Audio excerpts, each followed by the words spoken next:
Burkina Faso is no longer just surviving, it is rising. Under the bold and fearless leadership of President Ibrahim Traoré, a nation once dismissed as fragile and landlocked is rewriting its destiny. At the heart of this new chapter lies a project so massive, so transformative, that even critics in the West whisper with unease.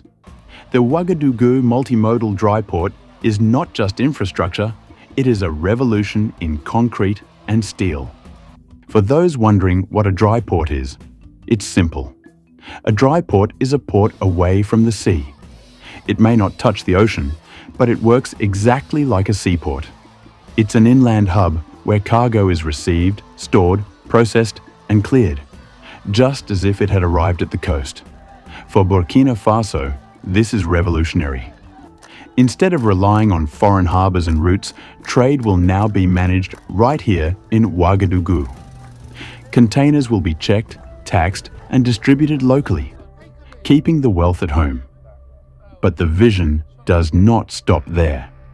Burkina Faso, together with Mali and Niger, is also building a mega railway project that will stretch across the Sahel. Once complete, trains will carry goods from Ouagadougou's dry port through Mali and Niger, all the way to the Atlantic coast. This powerful combination, the dry port and the railway, transforms these landlocked nations into land-linked giants. It's not just about moving cargo, it's about moving sovereignty, wealth, and opportunity back into African hands. Together, they form a shield of independence and a highway to the future. The mega vision declared a project of urgent public utility. This dry port will be the beating heart of Burkina Faso's future economy. With an investment exceeding 150 billion CFA francs, nearly $250 million, the scale is breathtaking. Imagine a logistics hub where rail, road, and air cargo converge, turning Ouagadougou into West Africa's inland trade powerhouse. For decades, Burkina Faso's trade relied on foreign ports, foreign routes, and foreign control. But this port is a bold declaration. We will no longer be dependent. We will chart our own path. Why the West is watching nervously? Why does this project make headlines far beyond Burkina Faso's borders? Because it threatens a system. For years, powerful nations and corporations profited from Africa's dependence on their ports, their trade routes, their fees. But the Ouagadougou dry port is a game changer. Every container that stops here is money that stays in Africa, not siphoned abroad. It is sovereignty poured in concrete. And that is why critics in the West are uneasy, because Burkina Faso is proving that true independence is possible. Revenue power, billions at home. This is not just about goods, it is about wealth. Instead of losing billions to foreign middlemen, Burkina Faso will now collect customs duties, logistics fees, and service revenues on its own soil.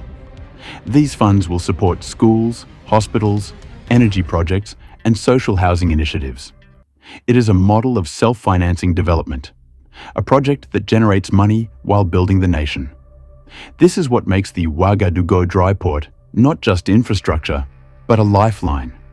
Employment power, a nation at work. The port is also a job factory. Thousands of Burkinabe are already working on construction, and when it is complete, even more will find opportunities in transportation, IT, logistics, management, and security.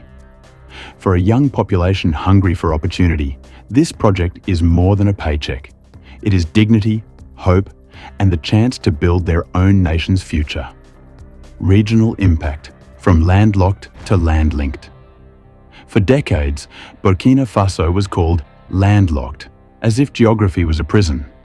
But with this project, it is becoming land-linked.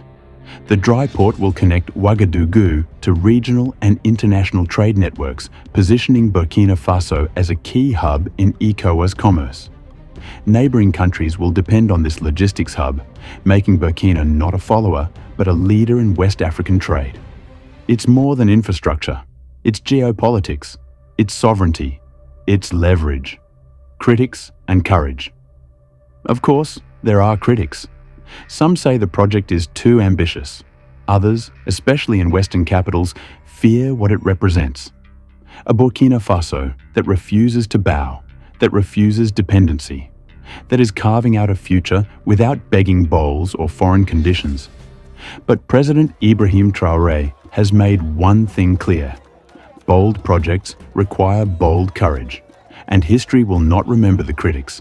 It will remember the builders. This is more than a dry port. It is a symbol of sovereignty, prosperity, and pride. It is the mega project that shows the world that Burkina Faso is not waiting for permission. It is taking its destiny into its own hands. The Ouagadougou Multimodal Dry Port is proof that Africa is rising, and Burkina Faso is leading the way. This is The African Journalist, and this is Africa Rising. Burkina Faso's bold move is just one story in a continent rewriting its destiny. From sovereignty to self-reliance, from vision to action, Africa is proving the future belongs to us. If you believe in this journey, join me. Subscribe, share this video, and let's amplify Africa's voice together. Because the world must see it clearly. Africa is rising, and nothing can stop it.